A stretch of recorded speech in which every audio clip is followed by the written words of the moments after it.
ఎవరి గొప్ప వారిదే. సింగరానికి వెళ్ళే కూడలిలో ఒక పెద్ద చెట్టు ఉండేది. బాటసారులు దాని కింద విశ్రాంతి తీసుకునేవారు.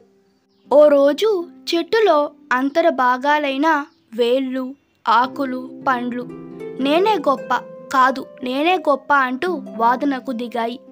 ఈ విషయం గమనించిన చెట్టు వాటిని శాంతపరిచి, కొన్ని రోజులు ఆగండి, మీలో ఎవరు గొప్ప అన్న విషయాన్ని నేను తెలుస్తానని చెప్పింది. ఓ రోజు ఆ దారి వెంట వెళుతున్న ఓ బాటసారి చెట్టు కిందకు వచ్చాడు. ఆకలితో నకనకలాడుతున్న అతను చెట్టెక్కి పండు కోసుకొని తిని కాస్త తేరుకున్నాడు. అప్పుడు ఆ చెట్టు బాటసారిని, నాలో నీకు ఏ భాగం ఇష్టమని అడిగింది.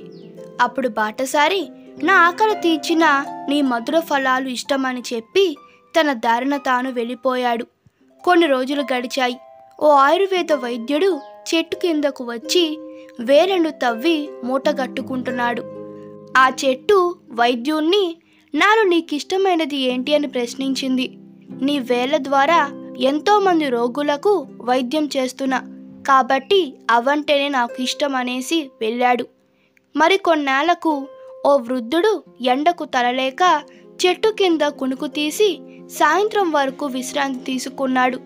తరువాత తన దారిన తాను వెళుతుండగా, నాలో నీకు ఏ భాగం ఇష్టమని చెట్టు అడిగింది. ఎండ నుంచి నాకు ఉపశమనాన్ని కలిగించిన నీ ఆకులు, కొమ్మలంటే ఇష్టం, కానీ వేళ్ళుంటేనే కదా చెట్టుకు నీరందేది. ఆకులు, కొమ్మలు ఉంటేనే బాటసారులకు నీడనివ్వగలదు. ఇక ఆకలి తీర్చాలంటే పండ్లు కావాల్సిందే.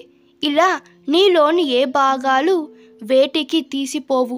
అన్ని సమన్వయంగా పనిచేస్తేనే చెట్టు మనగలుగుతుంది.